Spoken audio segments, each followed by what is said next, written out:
Oh my god, I'm sweating buckets here. Are you sure you don't notice me shaking?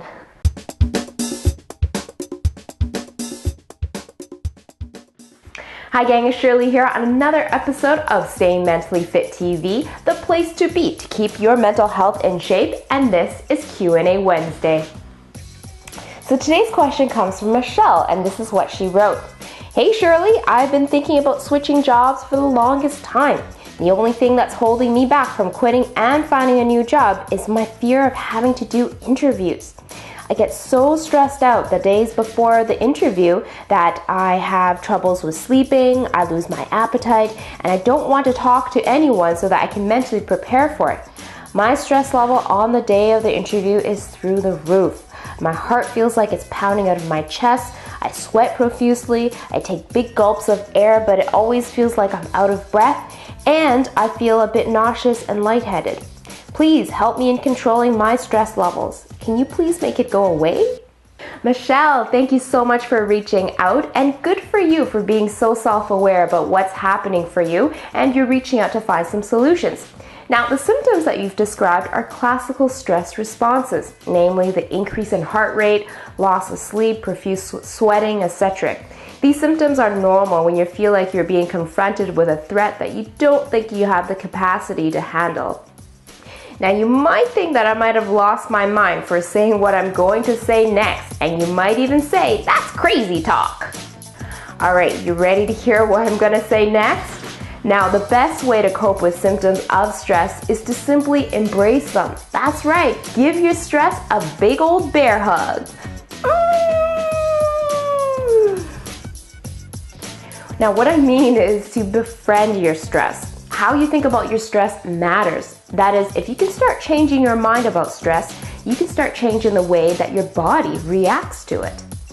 So if you want your body to rise to the challenge of going into an interview, then you need to start believing that your stress is there to prepare for you for the challenge.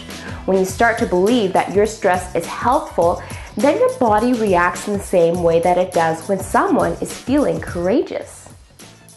Here are 3 tips I'd like to share with you to help you start challenging your attitudes about your stress so that you can start using it to your advantage. Tip number 1, stress that feels just right. Remember the childhood fairy tale of Goldilocks and the 3 bears? The same goes for your stress. Too much or too little is no good. You perform your best when you exhibit a moderate amount of stress.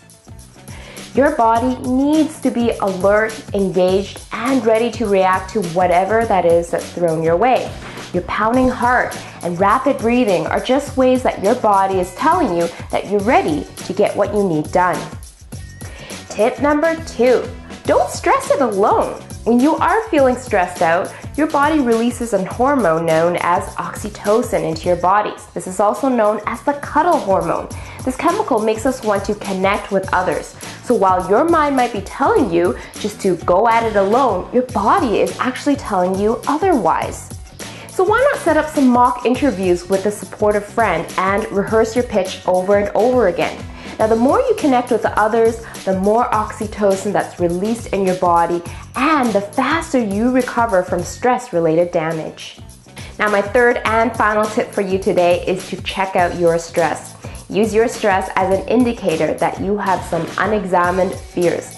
Ask yourself, what do you think is the worst that can happen with your interview? If that were to happen, how would you cope? Now get these fears on paper so that you can get some distance and perspective. Now that's all for today, folks. Has this video gotten you started thinking about how you might start challenging your relationship to stress? How do you think your stress can help you? Send me an email to tell me all about it. Now, if you've loved this video, then I'm sure your family and friends will love it as well. So please share the love. See you again next week, same time, same place on SMF TV.